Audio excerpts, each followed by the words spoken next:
chez Monseigneur. Un berger vaut mieux qu'un loup. C'est pourquoi, viens-t'en, mon ode, chez Monseigneur du Panloup, qui, désormais, fait la mode. Dès l'antichambre, on entend, comme une catilinaire, gronder, tumulte éclatant. C'est sa voix, ou le tonnerre.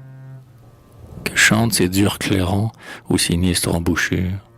Qu'importe, m'amuse. Entrons, Dieu puissant, que de brochures. Voici Monseigneur.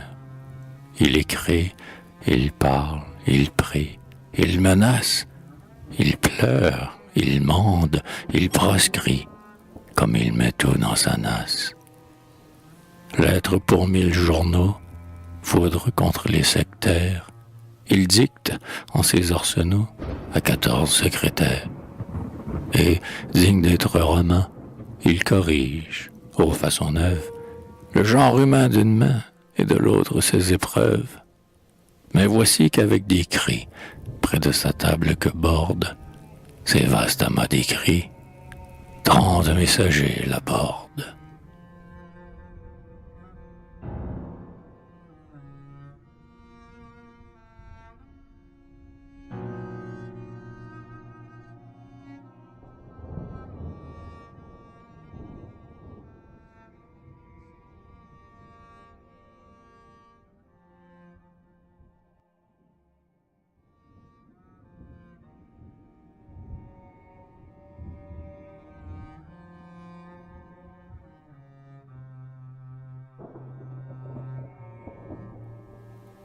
Monseigneur, qu'est-ce? Un journal, sans doute pris de folie, redit son thème banal et veut garder l'Italie.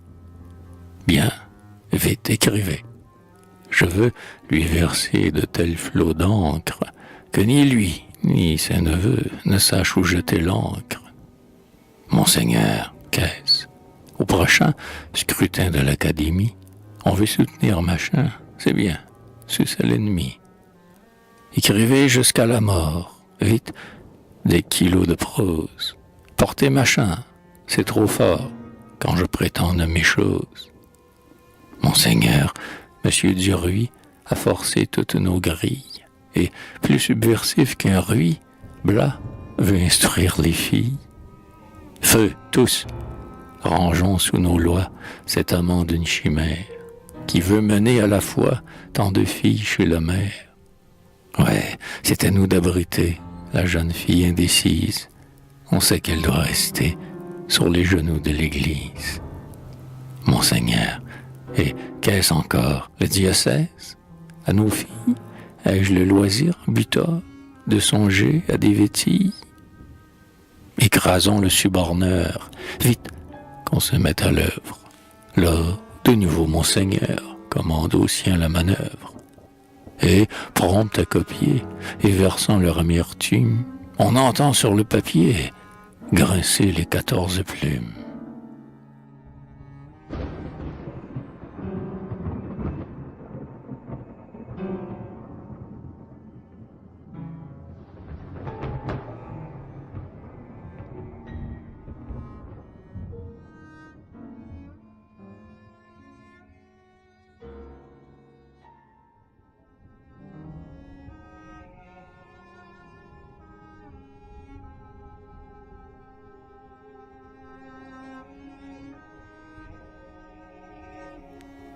Il fut un temps, loin de nous, où la crasse était houlette, où le pasteur, calme et doux, sous sa pourpre violette, avait pour unique soin, il n'allait pas en carrosse, de garder son troupeau loin des loups à la dent féroce.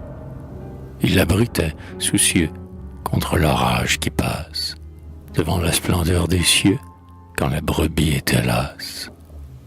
Il la prenait, soin charmant, parmi l'herbe ou sous le saule, puis alors, tout doucement, la posait sur son épaule.